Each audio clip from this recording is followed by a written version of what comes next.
Dios les bendiga. Soy el pastor Gilberto Gutiérrez de la Iglesia Bautista Oreb de la Ciudad de México. Me da mucho gusto saludarlos en este martes 8 de febrero 2022. Estamos en el devocional número 8 de la serie Héroes. Existen diferentes conceptos sobre los héroes. El original surge de la mitología, de ahí surge incluso la palabra, el concepto. Se hablaba de semidioses, seres humanos que se mezclaban con lo divino y entonces surgían los héroes. En la literatura antigua se habla de o se señalaba como héroe al prototipo de las características de un ser humano ideal. O sea, tenía todas las características de lo que debía ser un ser humano por encima de todos. En todos los casos, se trata de un ser extraordinario, único, poderoso y por lo tanto inexistente, por supuesto, porque no hay tal cosa. Y ahí la razón de que necesitemos inventarlos. Por eso inventamos en los cómics héroes y en las películas. En nuestro tiempo pensamos en salvavidas, alguien que salva vidas. También llamamos héroe a alguien que hace lo bueno, que ayuda, que sirve, que hace algo que otros no hacen por nosotros o por alguien más. Héroe de mi vida o eres mi héroe, dice la esposa al esposo o el esposo a la esposa, eres mi heroína. Los hijos dicen a los padres, no son nuestros héroes o eres mi héroe. Regularmente las mamás lo son, eso es un hecho. De estos últimos estamos hablando, de los héroes reales, de los que sirven a otros, de los que hacen algo por otros, de los que hacen la diferencia en la vida de las personas. Me parece que los maestros, por ejemplo, son esa clase de gente, esa clase de personas, los mentores, por supuesto. Los valientes de David distaban mucho de ser hombres perfectos, honorables o intachables, pero fueron héroes para David y por consecuencia para el pueblo de Dios. Porque recuerdan que estamos hablando de los valientes de David como héroes para David mismo. El texto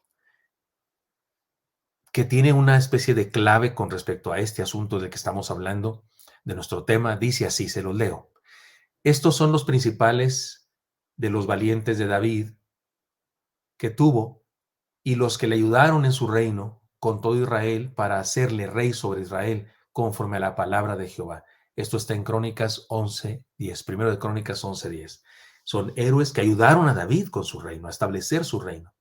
Esto nos recuerda que los héroes tienen héroes. Recuerdan, así hemos llamado esta sección de la serie. Los héroes tienen héroes. Reflexionaremos en la gracia de Dios sobre la vida de uno de estos héroes de David, de uno de estos valientes de David, llamado Abisaí. Era hijo de una hermana o hermanastra de David, así que él y sus dos hermanos, Joab, general del ejército, y Asael, el de piel ligeros, eran sus sobrinos. He aquí algunos de los pasajes que nos ayudan a conocer la relación de Abisaí, su sobrino, con David. Por ejemplo, se nos dice que le acompañaba en las tareas más temerarias. Les leo. Entonces David dijo a Imelec, Eteo, y a Abisaí, hijo de Sarbia, hermano de Joab, ¿quién descenderá conmigo a Saúl en el campamento? Y dijo a Abisaí, yo descenderé contigo. Saúl está persiguiendo a David, anda en eso, persiguiendo a David. Pero junto con todo su ejército, Saúl se quedan dormidos en un cierto lugar y David le pide que alguien lo acompañe y es Abisai el que lo acompaña. Llegan a donde está el ejército, están todos dormidos, está Saúl dormido en el centro de todos ellos, puso su lanza así como pilar y ahí puso sus cosas y David va y se las roba.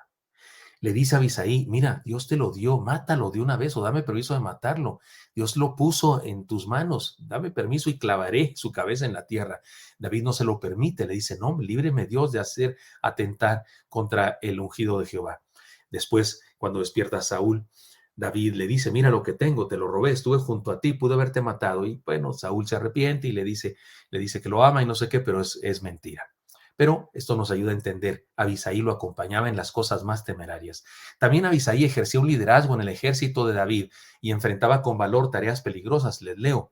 Viendo pues Joab que se le presentaba una batalla de frente y a la retaguardia entresacó de todos los escogidos de Israel y se puso en orden de batalla contra los sirios, entregó luego el resto del ejército en manos de Abisaí, su hermano. Este es el Abisaí que estamos estudiando. Y lo alineó para encontrar a los amonitas y dijo, si los sirios pudieran más que yo, tú me ayudarás, y si los hijos de Amón pudieran más que tú, yo te daré ayuda. Esfuérzate y esforcémonos por nuestro pueblo y por las ciudades de nuestro Dios, y haga Jehová lo que bien le pareciere. Eran tipos terribles estos. David llamaba a Joab especialmente y a sus hermanos temerarios y sanguinarios, les llamaba. Pero aquí los vemos, tienen temor de Dios y confían en Dios. Y Abisai es uno de esos, tiene un liderazgo y realiza tareas extraordinarias. Defendía al rey de cualquier enemigo. Dice la palabra. Entonces Abisai, hijo de Sarbia, dijo al rey: ¿por qué maldice este perro muerto a mi señor el rey? Te ruego que me dejes pasar y le quitaré la cabeza. Está hablando de Simeí, un descendiente de Saúl, que va al lado de David mientras David va huyendo de su propio hijo, triste y derrotado. Y este hombre va gritándole a Simeí, va gritándole a David insultos: sanguinario, maldito, estás pagando lo que hiciste a mi padre. Y le está diciendo de cosas y le avienta piedras y él mismo se echa tierra en la cabeza y le avienta piedras a David y le sigue insultando. Y Abisai le dice: no puedo tolerar eso que te está insultando, solo dame permiso y le quito la cabeza. Y el rey dijo: no, no hagas tal cosa. Si Dios le permite que me maldiga, será porque Dios quiere que me maldiga.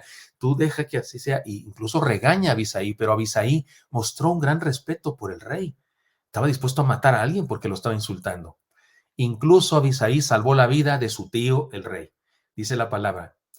Y eso que estoy diciéndole está en 2 de Samuel, capítulo 16. Pero dice este otro texto: volvieron los filisteos a hacer la guerra a Israel, y descendió David y sus siervos con él, y pelearon con los filisteos, y David se cansó.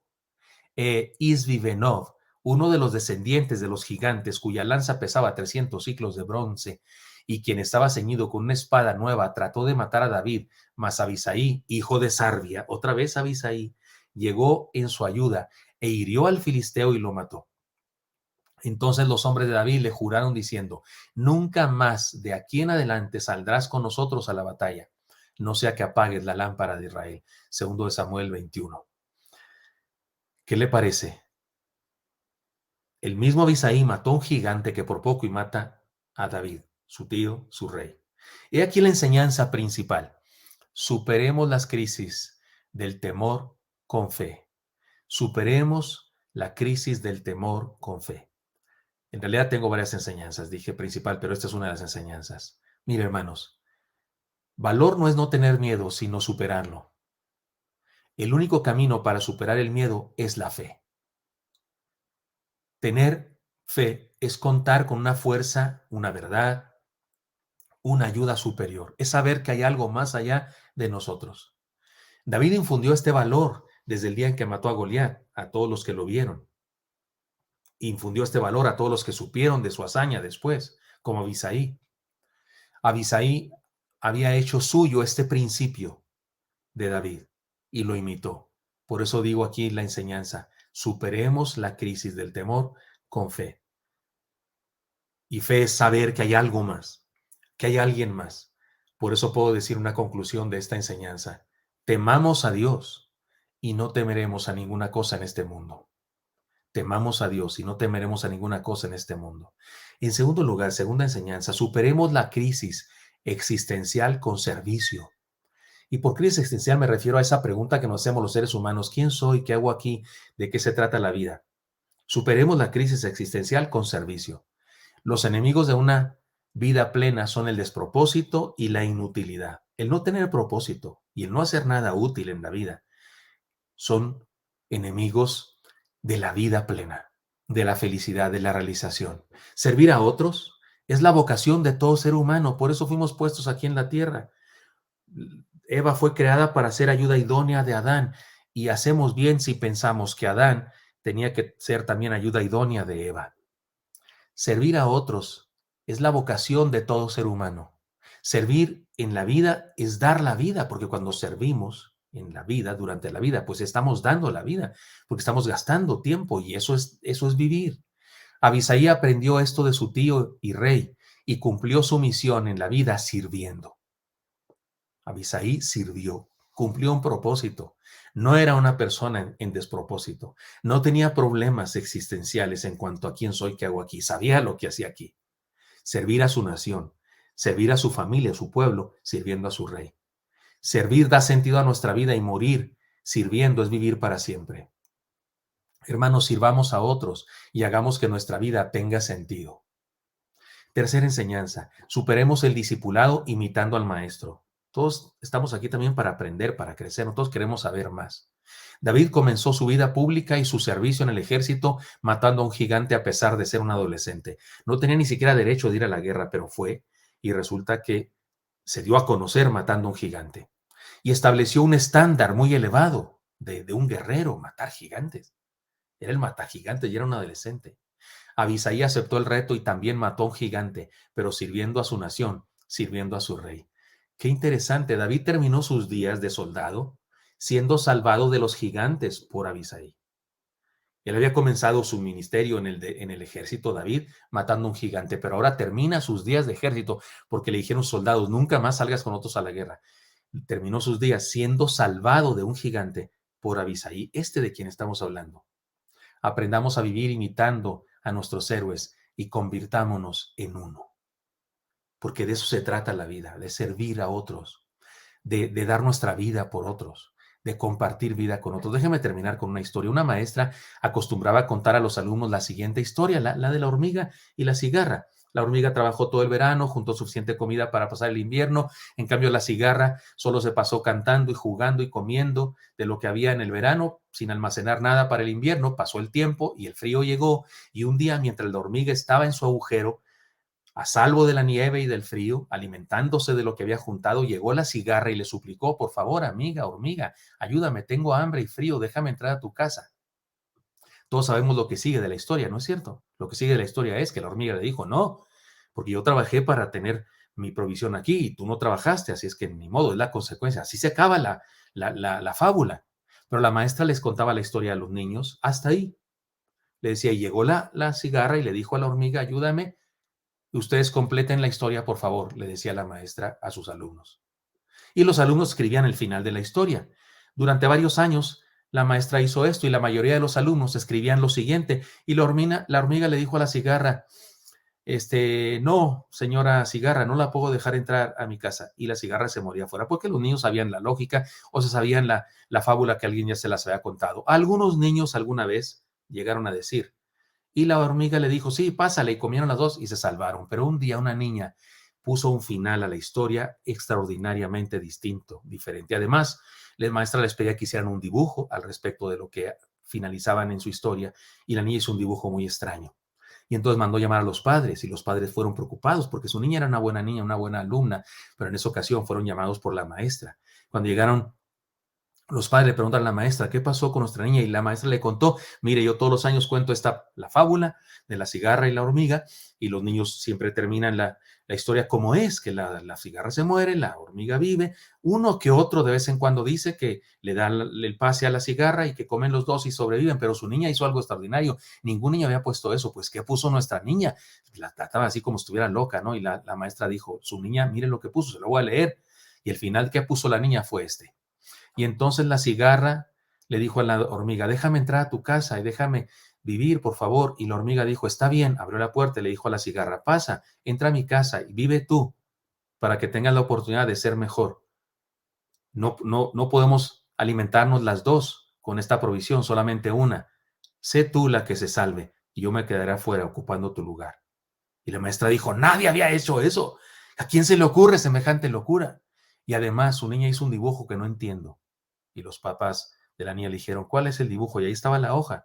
Y lo que había dibujado la niña era un monte con 3 cruces encima. Y la maestra dijo, no sé qué es este dibujo.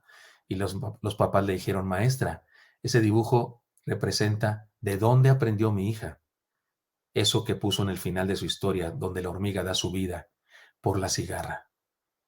Esas 3 cruces son Jesús muriendo por todos nosotros, ocupando nuestro lugar. Hermanos míos, imitemos al más grande héroe de la historia, Jesús. Abisai imitó a su tío, aprendió de su tío y fue servicial y dio su vida y fue un héroe y también mató gigantes. Ustedes y yo tenemos un mejor ejemplo. Imitemos al más grande héroe de la historia, Jesús, y seamos el héroe de alguien más. Señor Santo, bendice a mis hermanos, te lo pido en Cristo Jesús. Amén. Espero que esto sea útil para usted y me encantará encontrarle el día de mañana. Hasta pronto.